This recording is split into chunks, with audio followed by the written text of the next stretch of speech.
Welcome to Bottom to the Top Charlotte, your home for everything Buzz City. I'm Jesse, here with my co-host Ryan, and we're breaking it all down from bottom to the top. That's right, this podcast is all about Charlotte Hornets basketball. We're going to cover the tough times, celebrate the highlights, and talk about how our team can keep climbing towards greatness.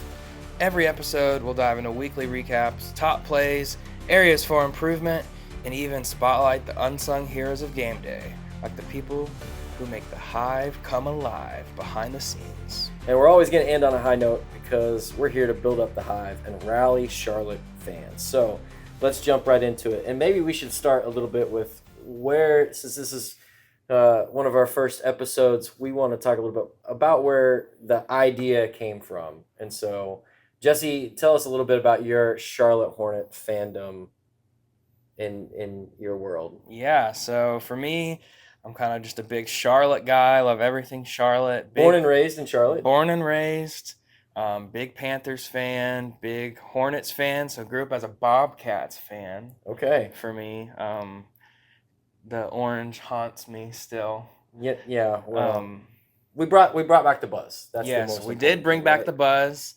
Kemba Walker was probably my favorite player growing up. So getting to see him in a Bobcats and Hornets jersey always brought hope to Charlotte, and now it's in LaMelo Ball and Brandon Miller's hands. So yeah, that's awesome. For me, I grew up actually a Hornets fan. I lived in the Midwest, but began following the Hornets whenever I was in grade school in the days of Zoe and Grandmama as Larry Johnson and Muggsy. Of course, Anthony Mason, Glenn Rice, straight baller. Loved Glenn Rice. Obviously very sad about the day that, we ended up with not Kobe Bryant and we got Vlade instead. Yes. Still had some great seasons though. So I grew up as a Hornets fan and then I got to move to Charlotte in 2012. Of course, they were the Bobcats back then. And so when I moved here, excited to get to see some NBA basketball, but super thankful that we switched back to the Hornets. So the best thing Michael Jordan did for the franchise. Yes, I agree with that 100%. So a little bit about where this podcast came from is it was actually about a year ago. I was traveling back from visiting my family in the Midwest, listening to sport talk radio, and I was kind of fed up with hot takes and everybody just bashing on other opponents or players, and nobody really talked about what was going right with any team. And so that's when the idea kind of, came to my mind, and I reached out to Jesse, and he's like, let's do this thing. And we just finally are making it happen. Yeah, so we know we're in the middle of a sports season already. We were excited to try to get this thing going at the beginning. Couldn't quite work out for us, but we are committed to a weekly podcast about all things Charlotte Hornets basketball. And so the idea from bottom to the top, Jesse, explain a little bit about what that idea is all about. Yeah, so bottom to the top Charlotte, all about the Hornets, obviously have never quite gotten there to the top. We've always been hanging around the mediocre or constant rebuilding phase. So bottom to the top Charlotte is just about focusing on what's going right and then giving our insights to what we think needs to happen to get that next step and make it to the top, while also highlighting fans and all the people behind the scenes that are kind of making this happen, things that you don't hear about in normal sports world, sports radio. Yeah, and we want to again, a rally cry for the city of Charlotte to get behind our Hornets and to celebrate what's going well within the organization. So that's a little bit about what this podcast is all about. We hope that you choose to tune in each and every week and hear some of those great things that are taking place within the Hornets. So let's go ahead and dive right in to some of our normal things that we're going to do here on the podcast. So let's just talk about a little bit what stood out to you, Jesse, from the last few games, some things that are going right. Yeah. So obviously we had a pretty large losing streak in here. I think we lost 8 straight games before our win in Indiana. Looking at the flow charts, probably that 76ers game and the game in Cleveland were some of our roughest games, but I think the thing that stood out to me is, even in this Cleveland game, where they had a 22-point lead, every time I was, fed up with it and just wanted to turn off the TV, they'd bring it back in, within 6, 8 points. And I'm like, all right, maybe we can do this thing. I think that's kind of been a common theme among these Hornets. Obviously, have had a ton of injuries. There's not much you can do about that. In Cleveland, we had 8 guys that didn't play. Um, so there's not much you can do about that. But I think Charles Lee has done an excellent job at getting these guys, two-way contract players, bench players, to stay competitive. And I think that's all you can ask from a team like the Hornets right now, where you're down so many players. So I think the thing that stood out to me is just keeping it close, even when you're down all your guys. Yeah, for sure. So on the season, obviously we're definitely down towards the bottom as far as the standings go. And we've lost 17 games, so that's the realness of it. But here's also reality. Only 13 of those games, only 4 games that we have lost have been by more than 5 points the entire season. Mm-hmm. So when we're saying we're right there on the cusp of winning games, we are right there. 5 points. I mean, that's down to the last minute of almost every single game. We're in the game. It's Right. not a matter of being out Two-possession of the game. game. So you're just a couple possessions away. A right shot or a right decision late in the game puts us in a better position to be able to win some of those games. And obviously, you want the guys to some of our main guys to be in the game. Like you said, injuries have crushed us.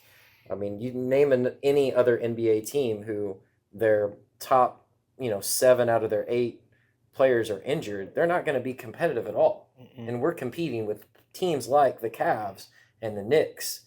Even Orlando's having a great season so far. Atlanta, yeah. Yeah. So I think that's the thing that has stood out to me is the amount of, I guess, what we could call clutch games is within 5 points, we're right there in those games. So Right. I think that's a positive thing to take, despite some of the rough moments so far this season. Yeah. So what are some of those highlights for you that you look back and you're like, this is going right? I know you got some stats and things like that to share. Right. I think one of the biggest things, looking at where these Hornets stand,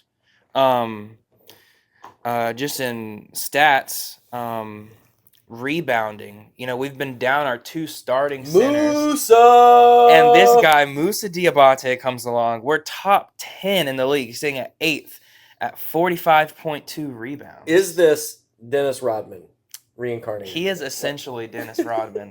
I mean, he's in for double-digit rebounds and single-digit points every game. Every game.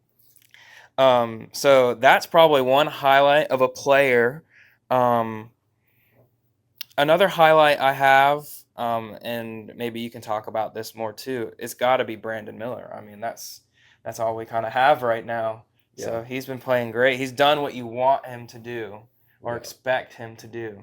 Absolutely. So Brandon Miller, I think over the last 6 games since LaMelo has been out, has increased his production in all facets of the game. He's increased his scoring. He's increased his rebounding. His minutes have increased, and he's I think one game he played 41, 42 minutes of the game. So he's averaging, I think, somewhere around 27 points over the last 6 games. And that's not just because no one else can score.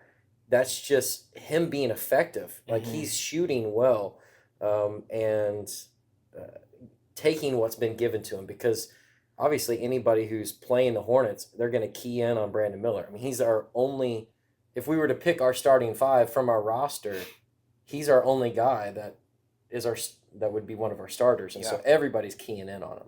Mm-hmm. Yeah, look at in Indiana, he played 40 minutes and shot 50%. And I think you bring up a good point. When teams are keying in on a player like that, it creates space for a Micic, who also had 18 points, 9 assists on near 50% shooting. Josh Green had 10 points as well. I feel like he's kind of started to find his role with this Hornets team. Been a great defender and been a great catch and shoot guy too. That's been a good help for us, I think. Yeah. For at the start of the year, Josh Green was really struggling in uh, production offensively. He was in the lineup most of the time, especially starting lineup to guard with Bridges being out there at the start of the season. But he started to find a stroke and is shooting the ball really well, for sure. So I'd say one of the other highlights that's kind of stood out to me is in the last few games is Micic's production. Obviously he started gotten a lot of minutes. You can tell that he kind of thrives on more time in the game to be able to make the right decisions and pretty creative with passing the basketball as well. There's some times where our guys have been caught off guard, I think, with some of his passes. So it's nice to see guys like Nick Richards being back, Mark Williams being back, those guys with soft hands to receive some of those passes from him. Yeah, I think kind of last thing I'll mention that have stood out to me. Hornets have struggled to get to the line. We're one of the bottom teams in the league in that category, and having Nick Richards back, we saw instant. Yeah, I think that one game he had 9 free throws. Yeah. So I think he put up somewhere close to 20 points or maybe 20. I think something like that. Put up 20, 22 points. Against Philly, he had 22 points, That's 2 assists, 14 rebounds. Yeah. Yeah, in 29 minutes. He played great. Yeah. And that's going to the line. And when Richards goes to the line, that puts, he draws those fouls. That puts us in a bonus much faster. And then some of our great shooters who get those, those hand check fouls out on the perimeter, then that puts them at the line. Yeah. And then we can knock down those free throws. And Nick Richards, great free throw shooter for a big man. Yeah. You got to celebrate that. Yeah, I like that. For sure. So what are some things that, looking back early in the season, what are some things that you were really looking forward to seeing until we saw so many injuries? Yeah, I think probably like a lot of Hornets fans, seeing the big three of Brandon Miller, LaMelo Ball, and Mark Williams. Obviously, we knew Tijon was going to be a little bit of a project player, so I don't think Hornets fans were expecting too much from him. But he's kind of been thrown into the fire, and he's had some good games. He has a pretty good three-point shot. So that's been surprising to me, I think, what I wasn't expecting to see. But yeah, we're still, we're 20-plus games into the season. You can even go back into the past 2 seasons. We still haven't seen, Mark Williams, LaMelo Ball, Brandon Miller lineup. No. I noticed you didn't mention Miles Bridges as part of that big three. So tell me a little bit of your thoughts about Miles Bridges there. Yeah, I like Miles. I think I like his chemistry with LaMelo. Obviously, he's injured right now too, which is unlike him. He was averaging 40 minutes a game last season and hardly missed any playing time. I think I was just a little hesitant about bringing him back. I think, we probably could have gotten something from him with a sign and trade or maybe even just letting him walk. He obviously lost a lot of money with what he could have gotten before all of his off-court things happened. I'm not mad about him being on the team, but I think guys like Brandon Miller, guys like LaMelo Ball, obviously, just have more upside and promise for this team. Yeah. And I think their youth is a big deal as well, to be able to play. It's often hard to remember that LaMelo is only, 24? 23. 23 years old. Yeah. See, he's 23 years old. Brandon Miller's just turned 22. Right. So these guys are young and competing against these other teams who've got a lot of veteran players on their squads. Now, one of the veteran players that I'm missing significantly now that he's been injured is Grant Williams. I feel like he's kind of an unsung hero of these Hornets early on because he was essentially our 5 for a bunch of games, going up against people like Giannis. I mean, he was guarding Giannis. Guarding Giannis, guarding, Jared Allen, guarding Miles Turner, guarding Karl Anthony Towns at one point. Yeah. He's been asked of a lot more than I think he was expecting to get into. Yeah, he's kind of. I always think of him as like a good Draymond Green. He is he's a feisty player, Yeah. and brings energy up, but without some of the other things that Draymond brings to a team, Yes. for sure. But some good news about, despite obviously we don't want Grant Williams to be hurt, but uh, the NBA announced that we actually get a little bit of money back on his contract because Yes. of an exception. Yeah, it So was before the deadline where you can file when a player gets injured, which I think was March 10th. And yeah, we get $6.5 million. Some fans have kind of talked about what they would want out of that. Maybe a guy like Dennis Smith Jr.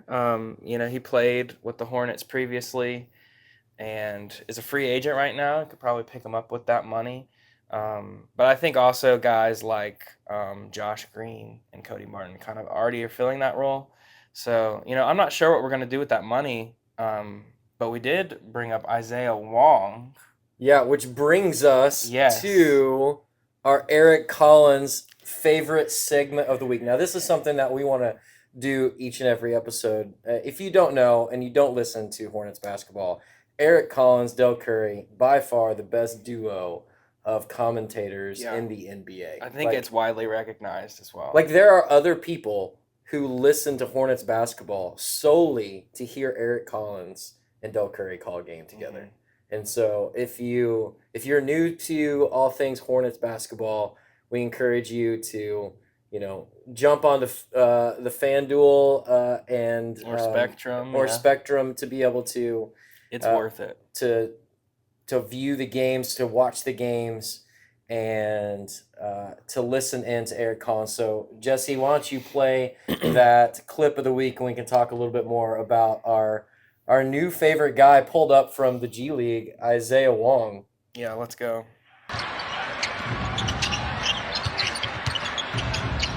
Wong spins on man, score it with a foul. Where you been all my life, Isaiah Wong?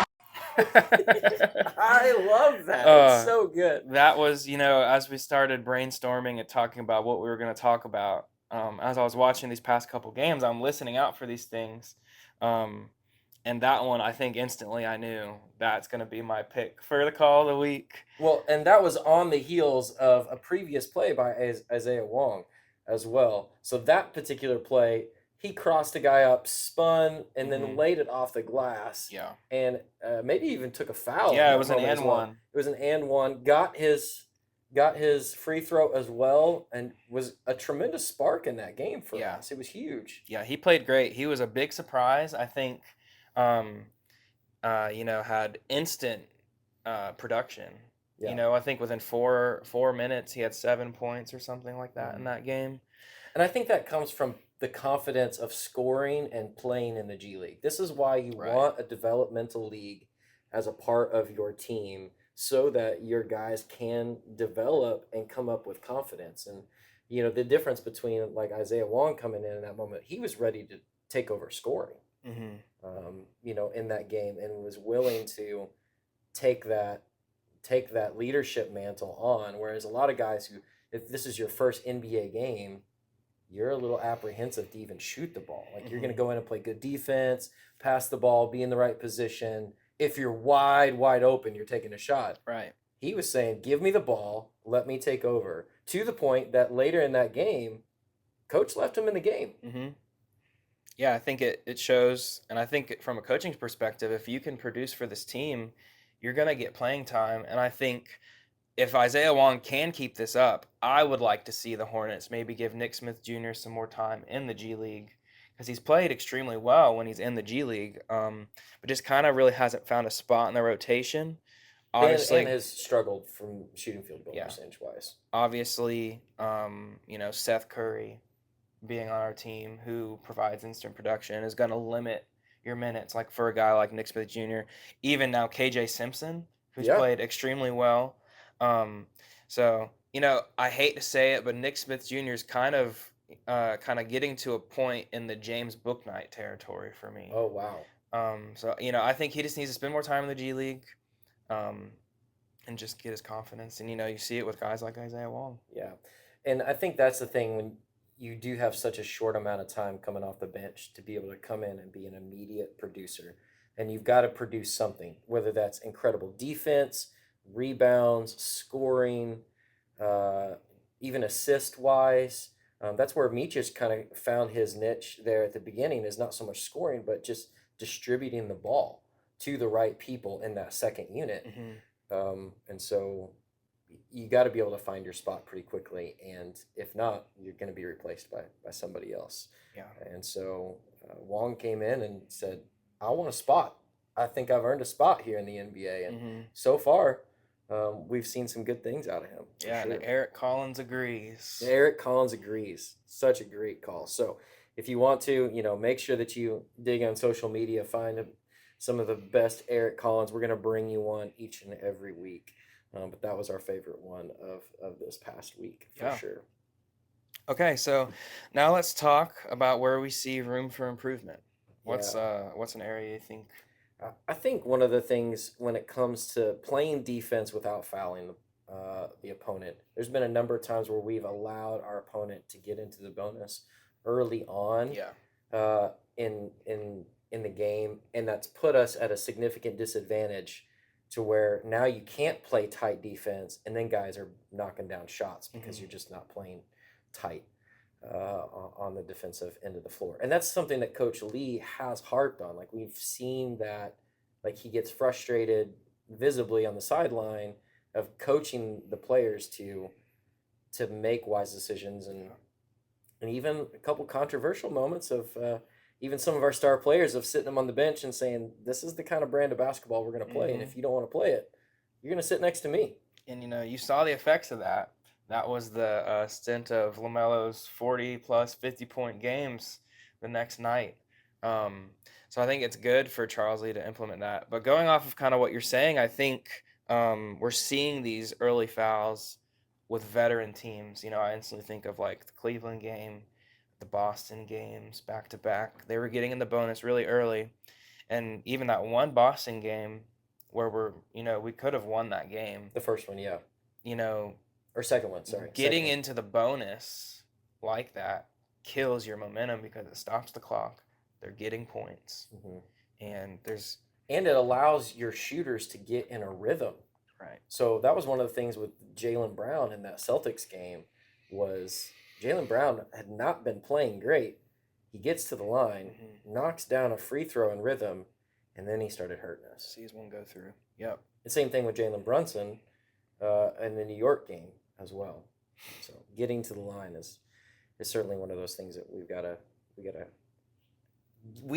there, and we've got to stop the other team from going. I agree. Yeah, I think that leads me to where I was gonna talk about, and I mentioned it earlier, but we're one of the last teams in the league in free throws per game.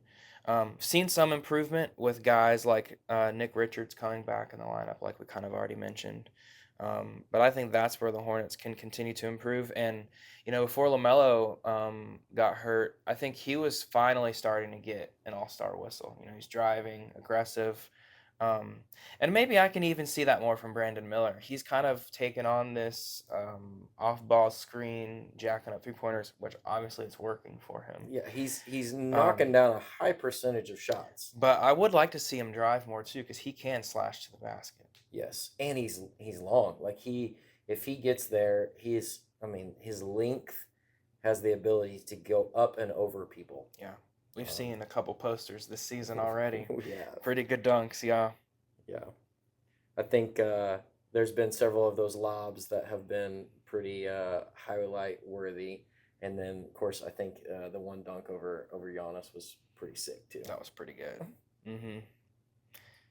So what about some of the, one of the things that we also want to do is highlight spotlights, maybe even some of the unsung heroes of game day. Yes. And who do you see as being that unsung hero that maybe not even a player for the Hornets this year, but somebody who has made an impact to keep our players in the game? Yeah, so this could even be in this segment. This could be the dancing usher, as we talked about in our little intro. This could be the concession stands. This could be, the security team. Yeah, do a Um, great job keeping our fans safe each and every game. this could be anyone, so it's kind of fun to maybe keep your eye out for some of those things. But um, I think the biggest one we saw in the past couple games, players getting cut, they're bleeding. You get that injury timeout, you got to take care of it.